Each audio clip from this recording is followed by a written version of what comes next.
सुशील कुमार, सुना है आपने नाम?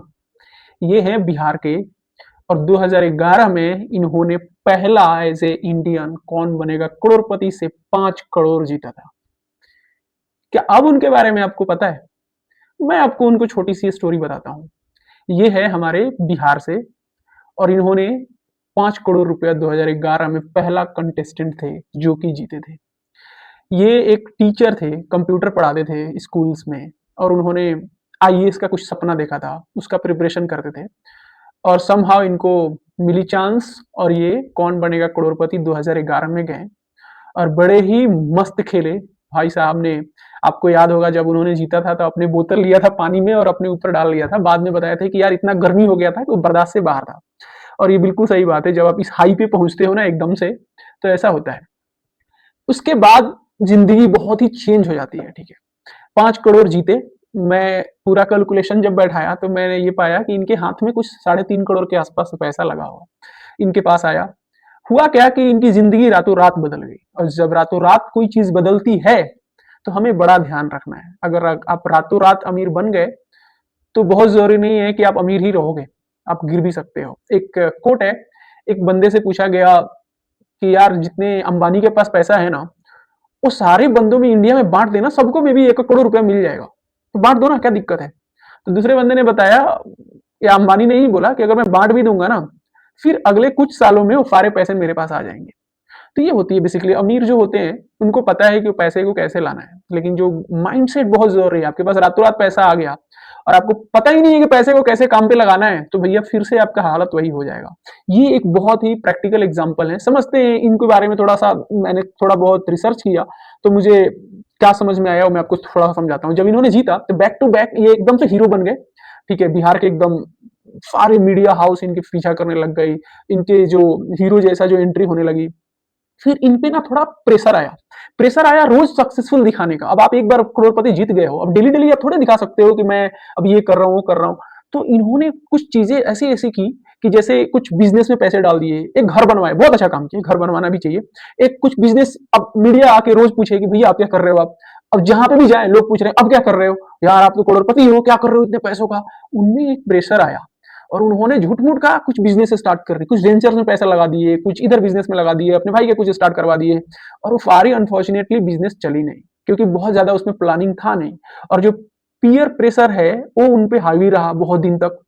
और फिर धीरे धीरे धीरे धीरे जो उनके पैसे हैं, क्योंकि उन्होंने इन्वेस्टिंग का कुछ पता ही नहीं था, जो हम बिहार के लोगों को ज्यादातर पता नहीं होता है। तो ये जो लाइफ धीरे धीरे, और ये इसके चक्कर में उनकी अपनी जो पर्सनल लाइफ थी ना वो भी थोड़ी थोड़ी खटपट होने लगी। कुछ कुछ न्यूज ऐसे बताते हैं कि उनकी वाइफ के साथ भी उनका बैलेंस थोड़ा खराब हुआ था। एंड में क्या हो गया कि कुछ रिपोर्टर्स गए, उन्होंने एक बार बोल दिया मैं, मेरे पास कुछ नहीं है यार, बैंक करप्ट जैसा पूरा पूरा मीडिया में फैल गया, बैंक करप्ट हो गया। कुछ मीडिया आए, उन्होंने जब जब हालत जब खराब थी तब मीडिया वाले तो क्या है कि कुछ ना कुछ आपको जाएंगे, कुछ क्या अभी क्या कर रहे हो भैया। तो उन्होंने बोल दिया मैं कुछ नहीं कर रहा हूँ यार, दूध बेचता हूँ, दूध करता हूँ और दूध के पैसे से मैं अपना काम चला रहा हूँ, पूरा हालत ये मेरी हो गई। तो ये लाइफ उनकी यहां तक ले आई है। मैं आपको एक छोटा सा कैलकुलेशन देता हूँ। ये 3.5 करोड़ रुपया कुछ नहीं उठा के अच्छे से म्यूचुअल फंड में डाल देते, और अगर हर महीने 2.5 लाख रुपया उसे लेते रहते, हर महीने 2.5 लाख, 3.5 करोड़ डाल दो कोई म्यूचुअल फंड में, 2-3 में डाल लो और उसको SWP कर दो, सिस्टमेटिक विड्रॉल प्लान। और 2.5 लाख रुपया अभी तक वो लेते, अभी तक 2.5 लाख हर महीने लेने के बाद 11 साल हो चुका है, 2011 से 2025। तो मैं कैलकुलेशन देख रहा था कि अभी तक वो 5.5 करोड़ रुपया म्यूचुअल फंड में होता, और हर महीने 2.5 लाख लेने के बाद भी। तो ये हमारी फाइनेंशियल कंडीशन बताता है। अभी मैं थोड़ा सा रिसर्च कर रहा था तो देखा कि अभी क्या कर रहे हैं। तो उन्होंने बीपीएससी से टीचर का एग्जाम दिया और वहां पे, क्योंकि पढ़ने में तो तेज है ना, तभी तो 5 करोड़ जीते थे। तो उन्होंने अभी टीचर की लाइव अपना फिर से ज्वाइन किए हैं। 18 से 20 हजार रुपया में भी महीना, जो कि इंटरनेट मुझे बताया, मुझे बात उत नहीं किया हूँ। तो बेसिकली ये मुझे एक सेंस देता है कि फाइनेंशियल, जो अपना फाइनेंस के बारे में जो जानना है ना, पर्सनल फाइनेंस, ये कितना जरूरी है सबको जानना। नहीं तो आपको रातों रात जो अमीर बनाया है वो धीरे धीरे करके आपको गरीब बनाएगा। और जितने भी लोग मैं देखता हूँ ना अगल बगल, जितने भी लोग अच्छे अच्छे पैसा कमाते हैं, क्योंकि उनका फाइनेंशियली क्लियर नहीं है, गोल क्लियर नहीं है, फाइनेंस कभी प्लान किए नहीं है, पैसा आता है और जाता है, कोई नहीं बचाता है, कोई नहीं सेविंग करता है। तो बेसिकली जो पैसा आता है आप उसी पे चल रहे हो, जिस दिन आना बंद हो गया उस दिन हालत खलास।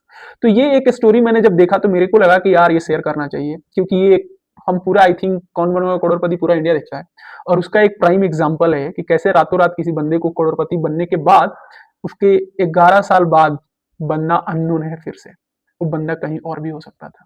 तो इसीलिए ये स्टोरीज देखिए और अपने आप को समझिए कि फाइनेंशियल प्लानिंग बहुत जरूरी है लाइफ में, और जहां भी आप हैं अपना फाइनेंशियल प्लानिंग कीजिए और करने का ट्राई कीजिए। छोटी छोटी आपकी सोच बड़ा की तरफ ले जा सकती है, और ऐसे ऐसे मैं कहानी और वीडियो लेके आता रहता हूँ। आपको मजा आ रहा है सुनने में तो मेरे चैनल पे जाइए, बहुत सारे वीडियो आपको मिलेंगे, एक्सप्लोर कीजिए, और मजा आ रहा है तो सब्सक्राइब कर दीजिए। Thank you so much. नए वीडियो में मिलते हैं एक नए टॉपिक पे। Thank you.